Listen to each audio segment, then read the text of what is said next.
how you perceive. It is based in how you've been socialized, your experiences, observations, and how you process information. So your perception can never be wrong. Now, don't get me wrong, it could be lead to some seriously false conclusions and some harebrained schemes like believing that Trump is still president, but doesn't mean that you're wrong. It means that you're perceiving differently than what is normal or in the way others perceive, or that you're unique, right? I always talk about the fact that I was a child that was on the spectrum. And so my perception was very different. One of the jokes I tell people all the time is I'm an immigrant. I'm in fourth grade, and some kid had the temerity to tell me when class is over, they're going to beat me up at 3 o'clock. So I pummeled them. And when my teacher asked me, why did you hit them? I said, because I don't want to be beaten at 3 p.m. So I figured if I pummel him now, he won't be able to beat me up at 3. So my perception wasn't wrong, but it did lead to some false conclusions because in that scenario, what I should have done was told my teacher. Um, the reason why I came up with this thought process is because I've had the opportunity to serve in many roles, right? So I was a prosecutor, I am a mother, I am now a defense attorney, I've been an inspirational speaker. I've been on TV, radio. I've done so many different things. I'm now an author. You see all these books that I've written? Yes, I've written several books, 14 to be exact. So far, I've published four, and I'm hoping that you guys will buy them in a bundle, right? To support my quest for greaterness. One of the things that I really am grateful for is the support, the love, and the community that I'm a part of, right? I've always had great opportunities available to me. I've never been alone. I've never had to struggle for anything that I've attained. So I keep saying to people that I'm an average human who's had exceptional love and support, and so I accomplished great things. My accolades are insurmountable. Therefore, as you're aware, I started doing what is called Thoughtfulness Thursday, Thirstday, to encourage people to understand that even when you're thirsty, and by thirsty I mean desperate, at a loss, operating under extreme circumstances, you should still remember to be thoughtful. You know, it's nice to be important, but it's more important to be nice. That old adage. Uh, So I developed this platform that I hope to eventually have people like my dear friend Brian, who's sitting right next to me but refuses to participate, to come on my platform and share with me ideas of ways that you can be thoughtful even when you're downtrodden and desperate and going through your valleys where there are shadows of death. You can still be thoughtful and kind and given, and you can ascribe to the old adage that the only time you should look down on someone is when you're bending over to help them up, right? Thoughtfulness Thursday for me is my way to give back. It's my way to share and to talk about some of my greatest experiences, likes, dislike, aspirations, and stories of overcoming, right? Going through the valley of the shadows of death without staying there or without dying, right? Whatever doesn't kill you make you stronger, or it makes you more capable of adapting. So, one of the things I want to start off with is I want to start off with talking about this book that I wrote, right? The book that I wrote is called Christian B. Dollar Sign, a social parody about Jehovah's greatest wickedness. This is one of the four books. Now, if you purchase all four books, you get them as a bundle. It's $100, and I tithe a portion of whatever I receive to various not for profit entities and persons who are doing a lot of great things in their communities. And I try to give back. I'm trying to build this platform where people can come and leave empowered. You know, I say, come as you are, leave empowered. this book I wrote because at some point in 2019, July 29th to be exact, I found myself on the wrong end of a criminal court complaint, right? I was arrested, charged, prosecuted, and it felt like it could have been the end of my greatness. But then I had to retreat, I had to regroup, and I had to reinvent myself as someone even more powerful than the entity that I was before. The only way that I was able to do that was because of the love and the support that I had. I had, so much community available to me. And I remember prior to this circumstance unfolding, I read a book by Charles Duhigg. And Charles Duhigg, one of the things that he said is that you should keep your weak ties strong. And I interpreted that to be keep your weak ties strong and your circumstances certain, right? Weak ties are those ties that are not personal and intimate and that obligate you to spend your every moment trying to cater to one individual.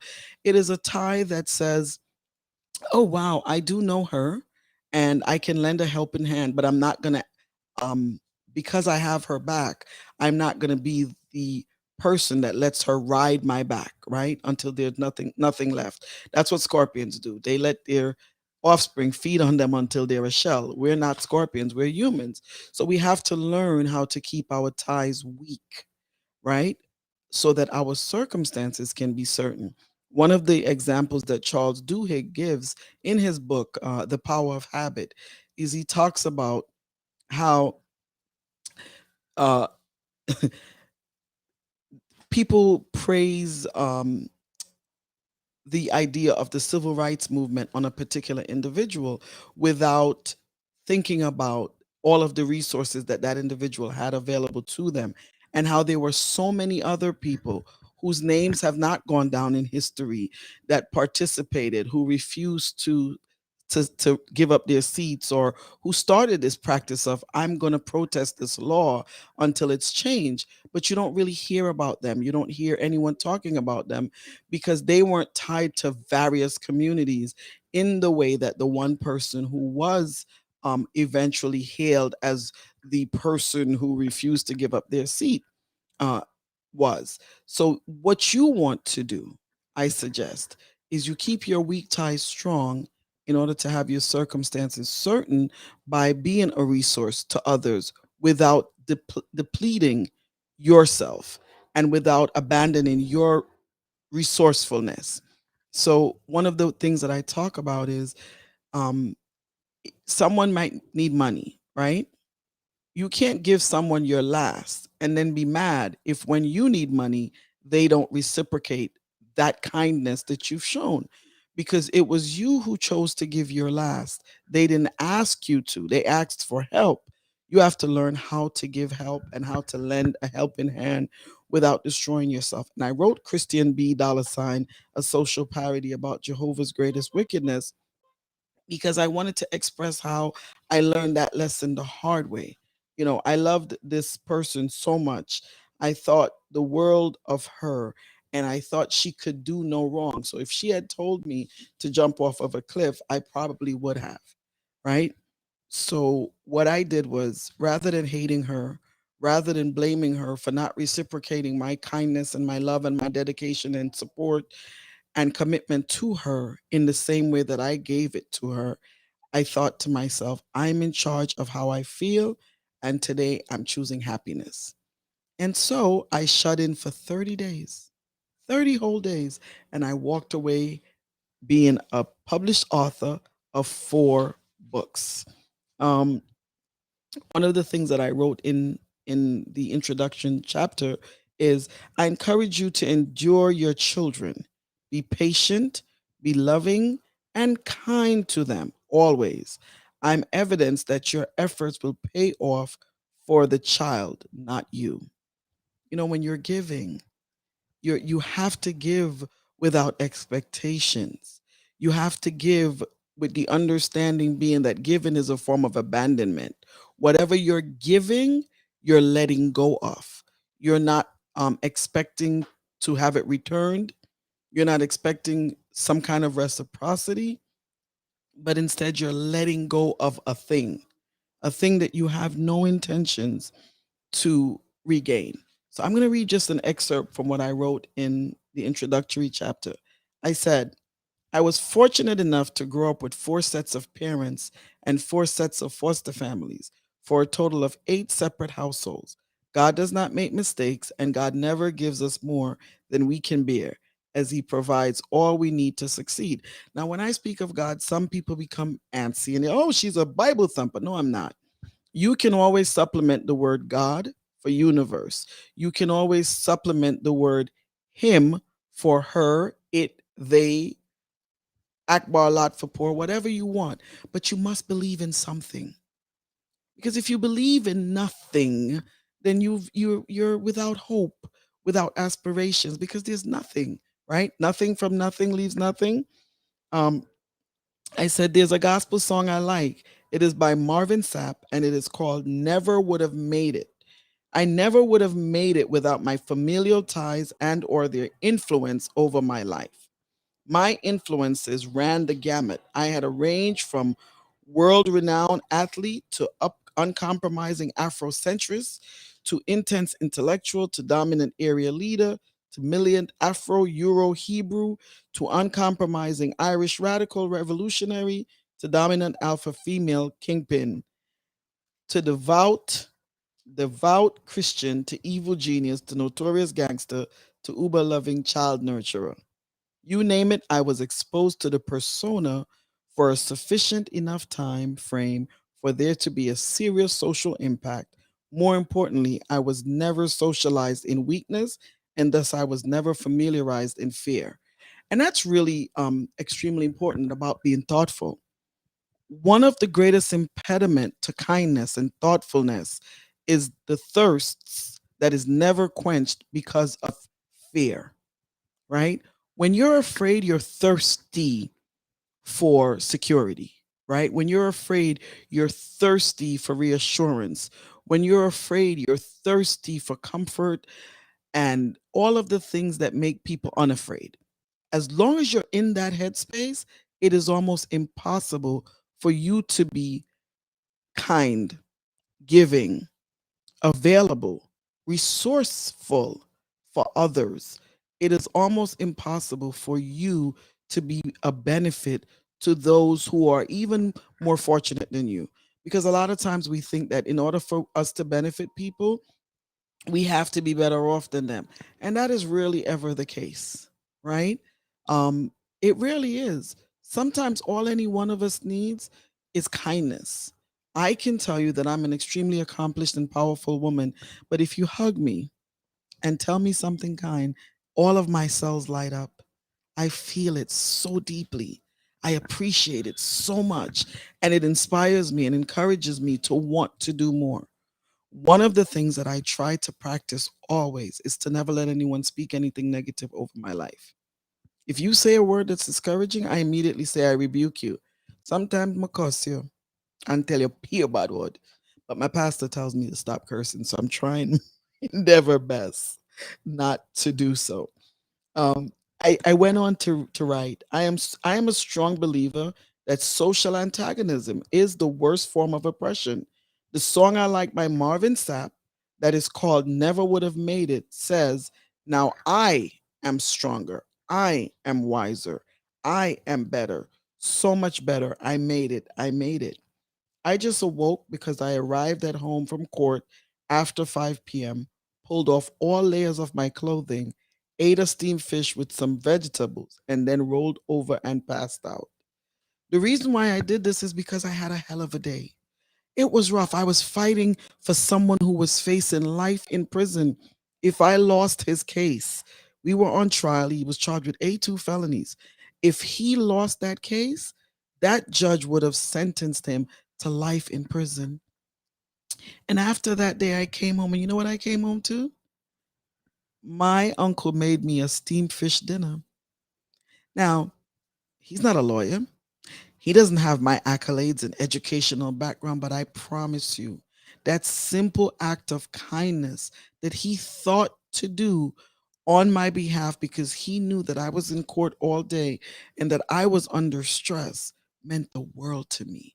It was the greatest thing that he could have ever done for me. I was so thankful. So after I passed out, I woke up and immediately searched for Marvin Sapp's song and played it on repeat mode. As I meditated on the song, I realized that tears were flowing down my cheeks. No, I was not sad. I was extremely joyful and thankful because in my reflective self, I realized that I have been blessed. I have been so privileged and entitled my whole life. I have never been alone. There has always been someone there to be kind. And now it was incumbent on me to be the kindness that I have experienced and enjoyed for so long. And I wanted in that moment just to thank the universe, right? For those of you who don't like me saying God, for all of the comfort and securities that I've had. I whispered softly, "Thank you. Thank you all ever so much. I never could have made it without you. I would have lost it all. Each day I see how important it is that you were there for me. Because although I was alone in my room, I knew that I'm not alone in this world. I felt like my room was filled with presents of all distinctions and I was comforted. What you do for your children when they're growing up carries them throughout their life. I told Super Sly 75 the other day when I was doing my interview with him that even though I have 38 years of education and I have all these accolades, the other day when I had a problem, I called my mom. My mom has a third grade education. I called my mom for advice because I have been relying and living from and living off and drawing from the well of knowledge that she has provided for me throughout my 52 years on this earth. Today, my phone rang, and when I looked down, she cashed at me $100. Buy some lunch, sweetie. I'm 52 years old. I run my own law practice. My mommy sends me $100, and it made my day. My world lit up. Those of you who have a grandmother understand. You go to see her, she's gonna palm you a 5, a 10, a 20. She's not letting you leave without something. And it feels nice. It feels nice to receive, but that is how you learn how nice it must be to give. That's what Thoughtfulness Thursday is about. Reminding you that your experiences should teach you how to pay kindness forward. So each time I'm on trial, my family supports me in ways that makes me not only being me not only makes sense, but also possible. As I endured being accused of weakness, my judge said I was trying to create a record for appeal. No, I'm doing an exceptional job in a way that is zealous and consistent with the principles of law I'm governed by. The ADA accused me of not being trustworthy. No, you cannot appreciate, Madam ADA, the need to trust and believe that I am worthy of your regard and consideration, and I am trustworthy, if nothing else. The client, although a strong, confident man, was depending on me for so much, but for your support and love my family gives me, I never could have made it through this trial. For example, as I was sitting in the courtroom, I looked around and Patsy, my mom, the one that sent the $100, I have four moms, walked into the room and sat in the audience.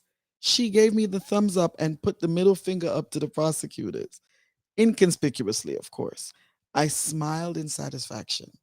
That made me feel so good because my mommy wasn't just there, she was there in a meaningful, supportive way, and she was naughty about it, right? I couldn't stop laughing. Now, seeing that smile on my mother's face, the look of pride and love in her beautiful eyes gave me a boost that is indiscernible, right? I turned only to see my dad, Lenny. I have four dads, but Lenny is the dad that called in that moment. He was calling me on the telephone. I touched the button and whispered, "Dad, I'm in court. I will call you back." He said, "Okay, baby." I couldn't hear the sound. I could hear the sound of proud satisfaction in his voice. He whispered to someone, "She there court. She soon call me back."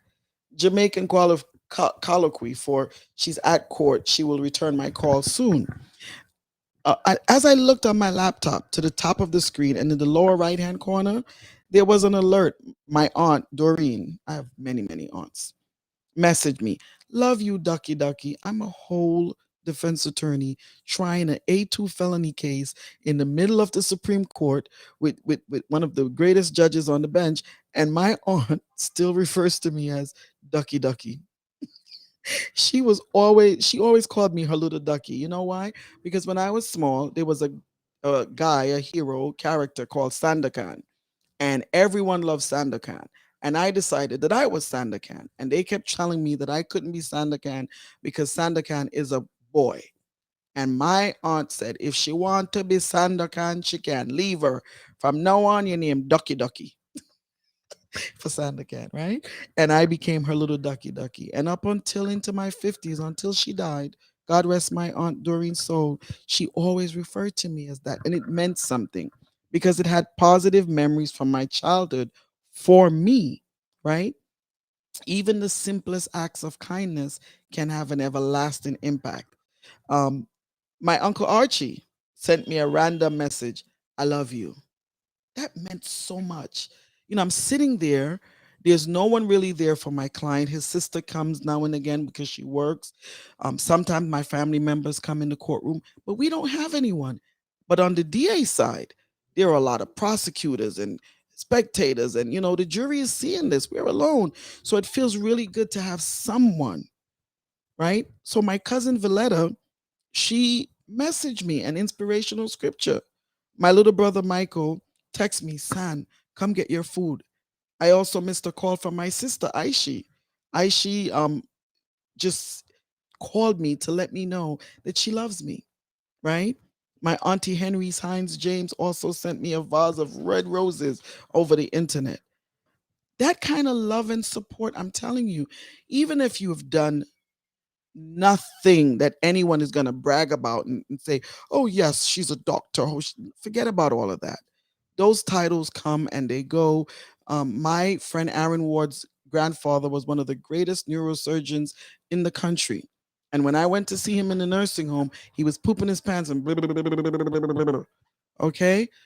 What you do and the titles you acquire don't mean as much as how you impact the lives of the people you are obligated to love, the lives of the people around you. Um, I keep talking about the icing on the cake that came when my daughter, Brianna, texted me, "Happy Valentine's Day, mommy. I love you." To which I replied, "Saint Valentine's Abatiman. Love you too." She laughed so hard. And these are people texting me and emailing me and messaging me during the course of the trial, right? And then she said, "Mom, don't say that." And I said, "Listen, any guy that flies around in a diaper is definitely gay. And being gay is a sexual preference that is perfectly normal and okay. But I'm just saying it's the obvious. Saint Valentine's Abatiman." And the above exchange was with countless others are vitally important for my social well-being, right? You have an impact. Sometimes you'll say something to someone and you'll just blurt it out because it means nothing to you, but it can become the greatest moment of their life. um there's a scene from Street Fighter where the woman finds Bison and she wants to kill him, and she's ranting and raving, and Bison goes, "Yeah, the one day I graced your life became the greatest day of your life. But for me, it was just Tuesday or Thursday," right? But you have to think about whether your Tuesday or Thursday perception devastates or uplifts someone insurmountably. You are responsible for the way you make other people feel, and it could serve to your detriment or your benefit, right? So for me, it was dealing with the anxiety, and as I'm dealing anxiously with the socially antagonistic efforts of my adversary and at times my very pretty judge. Deborah Dowling is gorgeous, she really is. It was extremely balancing to have the love and support of my human extensions, right? They're not lawyers. Most of them um, barely finished grade school, but they knew enough to be there for me because living vicariously through each other is the best we can do for one another. We have to be present to share in each other's joys, to comfort each other in our failures, to deal with the tragedies that we're facing, but more importantly, to be there in a way that's non judgmental, to choose to accept that vengeance is not yours. It's for some entity outside of you. It's not yours, right? So for me, the Marvin Sapp song, Never Would Have Made It, is an absolute expression of the reality that there's no way to make it without support.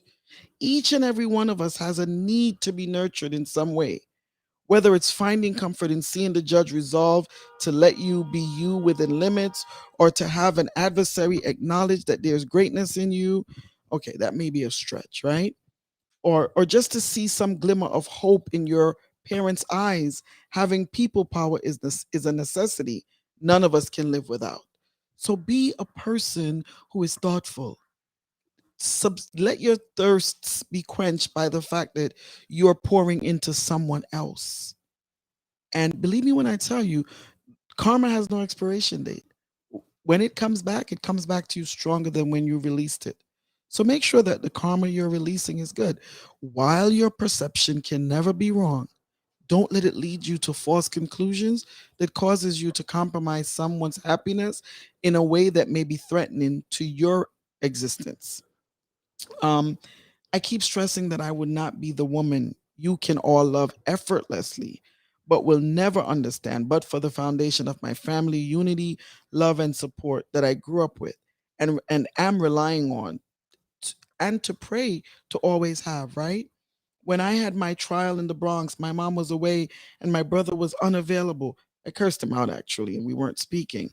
But every day I looked over in the audience, and my friends Maria Abdullah Green and a total stranger that was a friend of Maria were there cheering me on. That made all the difference in the world. I won that trial, and that young man went home to be united with his family.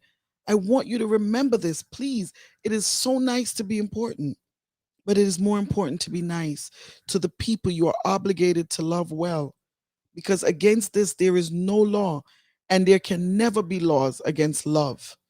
The LGBTQIH community has a legitimate right to love freely.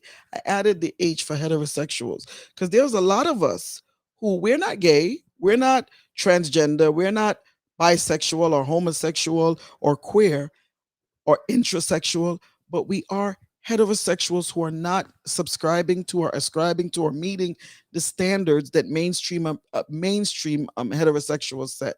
We're not married. We're not in monogamous relationships. We're having kids out of wedlock, guilty as charged. We have multiple partners, guilty as charged. We do so many things that puts us outside of this perfection that is the myth, right, of normalcy. So we have to remember to love people as they are.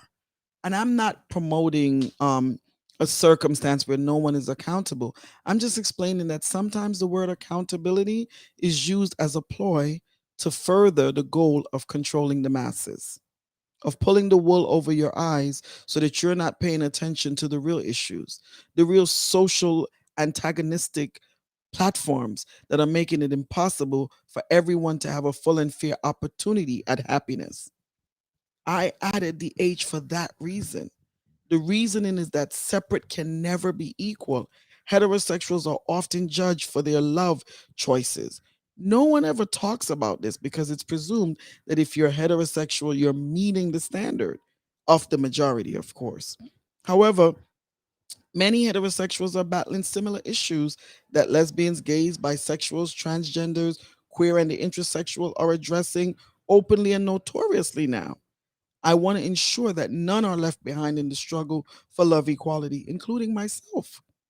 That's one of the reasons why I'm using Thoughtfulness Thursday as a platform. As you flock to see the Black Panther movie or the Woman King or any of those movies that engage you in other acts of social inspiration, remember that you're playing a role that is vitally important, and your efforts will be the deciding factor in whether someone survives walking through their valley of shadows of death. I'm a survivor not because I'm strong, but because we are legions. Find a league and stick to it. Your team will never make it without you, right? And I want to remind you, I wrote this on February 18, 2019 at 5:58 a.m. because I believe that love cures people, both the ones who give it and the ones who receive it. You can never go wrong for showing love, for being thoughtful, for being kind, for ignoring your plight and helping someone else through theirs. It has worked for me, and I'm hoping it will work for you. I'm Audrey A. Thomas, attorney at law. This is Thoughtfulness Thursday. Hopefully, next week, Brian will join me. Thank you. Good night.